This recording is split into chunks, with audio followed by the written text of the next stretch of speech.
Cuidado do meio ambiente e conhecimento jurídico sobre a causa ambiental. O meio ambiente é muito importante para o agro, a gente já cansou de destacar isso aqui. Tem uma escola que tem se dedicado à especialização no direito de proteção ao animal, de proteção ao meio ambiente.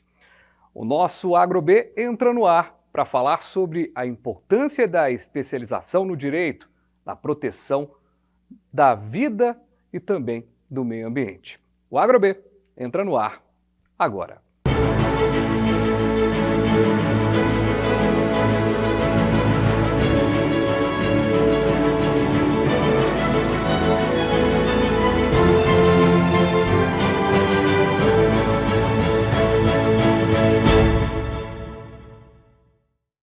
Que bom, mas que bom que você está aqui comigo no canal Viver Brasil. Estamos juntos aqui no 527 Claro HD, 9 Claro Analógico, no youtube.com/canal Viver Brasil. Estamos chegando com o nosso jeito diferente de falar sobre agronegócios e hoje a gente vai falar aqui com a professora, diretora da EJUSP, que você vai conhecer, se você ainda não conhece, vai conhecer mais detalhes aqui no nosso programa, Andréa Bonifácio. Andréa, satisfação recebê-la aqui pela primeira vez no programa. Igualmente.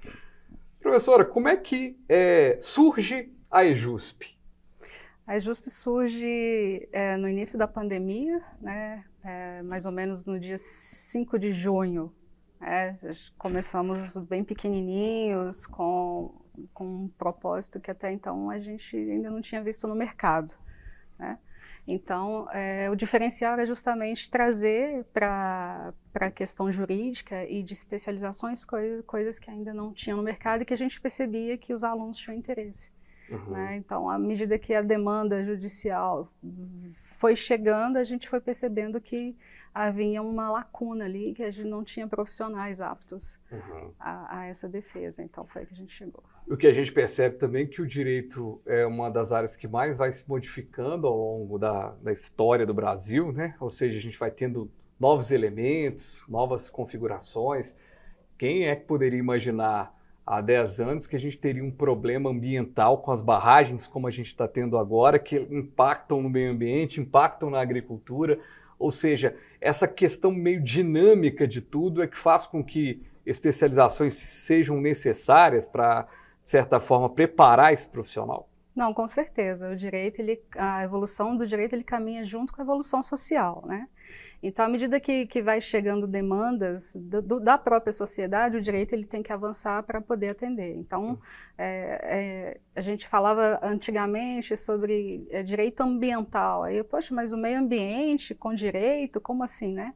Aí, o direito ambiental hoje tornou-se super comum, né?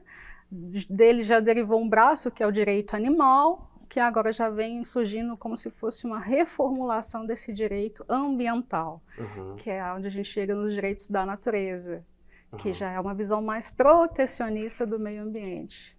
Pois é, e essa visão protecionista do meio ambiente, como a gente tem destacado aqui sempre no programa, ela tem ali algumas questões complexas no que diz respeito à agricultura, mas há um consenso de que sem sustentabilidade não se tem produção de alimentos no mundo, muito menos no nosso Brasil, que é o celeiro da produção de grãos e de tantos outros produtos importantes.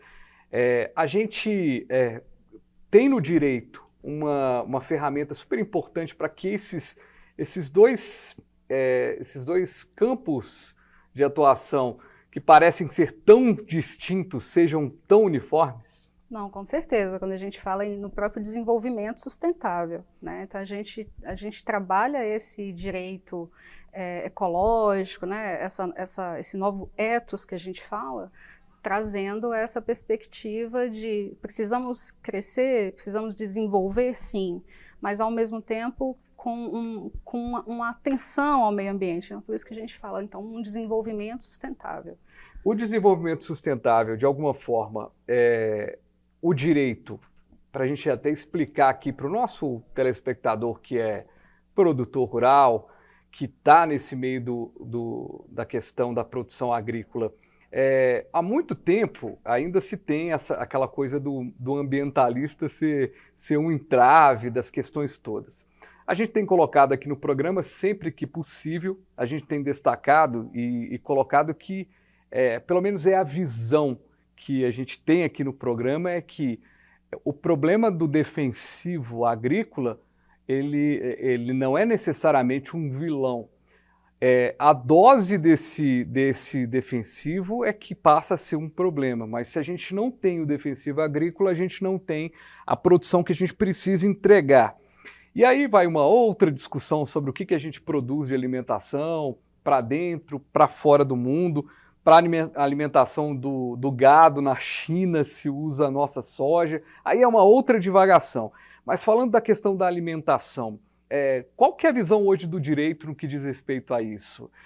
A gente tem aí um consenso de que o defensivo ele está sendo liberado a todo momento. Até há um questionamento de que se foi liberado demais nos últimos tempos, principalmente nos últimos 4 anos, se liberou demais o defensivo. Mas a gente tem um consenso em termos do direito na análise do que diz respeito a isso. Também é tema de alguma ementa dentro das disciplinas, das especializações? Quando a gente fala sobre defensivos, né, agrícolas, enfim, a gente tem que trazer que a gente não pode trazer só a legislação por aí aplicada. O direito ele é muito subjetivo por si só. Então, a gente trabalha com legislação, doutrina, jurisprudência, analogia. A gente faz uma consulta à população, que a gente fala de políticas públicas, né? Uhum. Então, há sempre o que a gente busca um equilíbrio, né? Não é à toa que o direito é representado por uma balança. Uhum. Então, é um equilíbrio que a gente nem deve abolir o defensivo, porque senão a gente pode correr um risco de segurança alimentar, né? Que é o que a gente defende.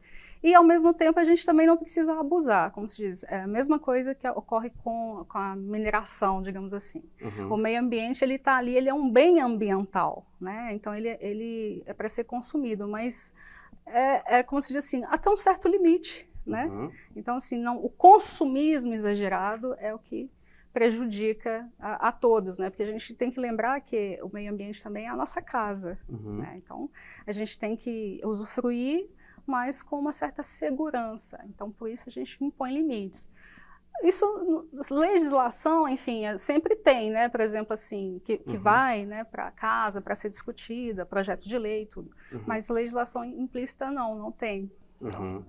Pois esse é uma grande discussão que a gente vai acompanhar. Agora, pelo conhecimento, pela análise, a gente passa a ter a possibilidade daqui a pouco, assim como a gente precisou de outras legislações, a gente passe a rever. Vai chegar um momento que a gente vai ter que rever o que a gente aprovou de defensivo agrícola?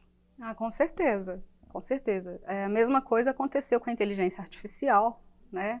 Então hoje a gente já tem um direito digital à medida que vai evoluindo. E assim como os alimentos transgênicos, não sei se você se lembra, hoje já tem, né, você vai lá no supermercado, na prateleira, tem um alimento, tem um Tzinho amarelo, né, então explicando, é obrigatório explicar tudo que tem. Então, acredito eu que vai caminhar assim para essa evolução, né. Então, mesma coisa em relação aos alimentos, aqueles que têm transgênicos, que não têm, né, então assim, a transparência. O direito de transparência. Agora, essa questão do direito de transparência, você que está acompanhando aqui o programa, sabe que a gente está falando muito de educação no processo nos últimos tempos. Aqui a gente abriu a temporada 2 do AgroB falando muito de educação. Hoje, o advogado que busca especialização na área de direito animal, por exemplo, a gente vai falar do direito animal daqui a pouquinho, nessa pontuação, até mesmo tem a ver, inclusive, com a produção da agropecuária.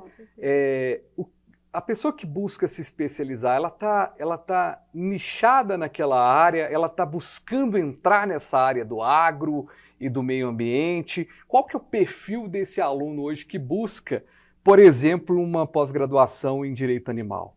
A grande maioria dos alunos já estão nichados nesse segmento. Mas também ocorre de termos alunos que vêm, assistem uma palestra e de repente se identificam como ali uma possibilidade, né, de uma nova carreira dentro do direito, né? Uhum. Então, assim, a gente fala em direito penal, direito civil, né? Enfim, depende mais, digamos assim. E qual que é o grande diferencial do advogado? É ele justamente vir, né, e ser preparado para novas demandas que até então ainda carece de profissionais aptos a lidar com elas. E há uma dificuldade de encontrar esse profissional hoje Com que certeza. lide com essa questão do direito animal, porque na prática, quem está trabalhando hoje no agropecuário, ele precisa ter uma noção de legislação de defesa do animal e de proteção dos animais, até mesmo para o abate, né? Ou seja, o abate tem que passar por determinados procedimentos e tal. Se a gente for além, a gente vai encontrar pessoas que vão refletir sobre o abate, refletir sobre a prática, mas a prática, o consumo de carne animal é uma realidade, é uma verdade, então tem-se necessariamente então o caminho de ter o direito ali para ver o que está acontecendo, qual que é o cuidado que está tendo, inclusive nesse abate? Sim, quando a gente vem falar do direito animal em termos de abate, né, e de utilitarismo animal, a gente tem que entender que nós juristas não trabalhamos sem um veterinário, né, quando vai falar de abate animal. Então a gente tem que estar atento não só à consideração moral e jurídica desse animal, mas também ao bem-estar desse animal. Tendo em vista que quando você vai abater um animal, dependendo do estresse dele, né, que ele é submetido, a carne, após ele é abatido, a carne fica enrijecida, ou seja, ela cria um aspecto, fica um pouco mais dura. Né? Então, o que a gente trabalha? Seria uma percepção, né, do bem-estar animal, quer dizer, um bem-estarismo nesse abate, né, para que esse animal seja submetido ao mínimo cruel possível. Pois é, e tem como chegar nesse nível, né? Ou seja, você fazer o animal ser abatido de forma a ter uma situação que seja menos cruel.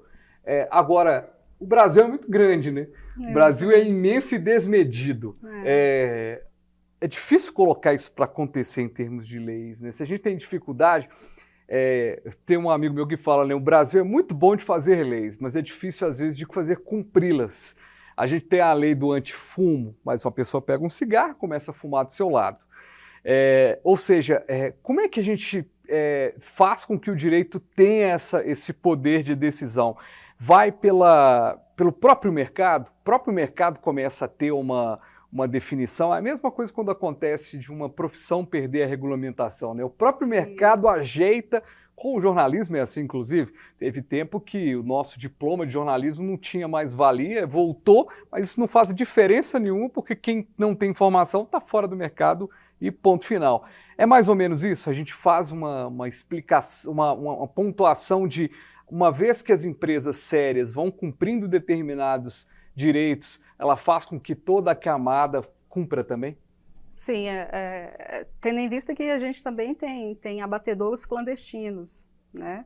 Então, assim, à medida que as próprias empresas vão sendo cobradas e há questões fiscais em cima disso, é importante também que haja denúncias, né? Então, assim, quando a gente perceber, né, aí já, como se diz assim, com o direito a gente não pode caminhar só pela legislação. Aí cabe denúncias, né, como a gente faz, provas testemunhais, enfim, todo meio de prova a ser colhido, né, filmagem do próprio abatedor, enfim, é mais ou menos por aí, né?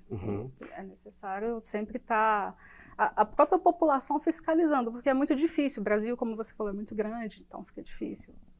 E imenso e desmedido mesmo. A gente vai para um breve intervalo. Na volta a gente continua esse papo aqui sobre direito, mas eu quero deixar uma questão para a nossa volta no segundo bloco. A gente pode pensar na experiência da EJUSP que a educação à distância realmente veio para ficar, ou seja, é uma realidade. A gente pode pensar isso para outros campos, inclusive para o agro especificamente. A gente fala disso na volta do bloco, é rapidinho, a gente volta com o nosso AgroB, um jeito diferente de falar sobre agronegócio.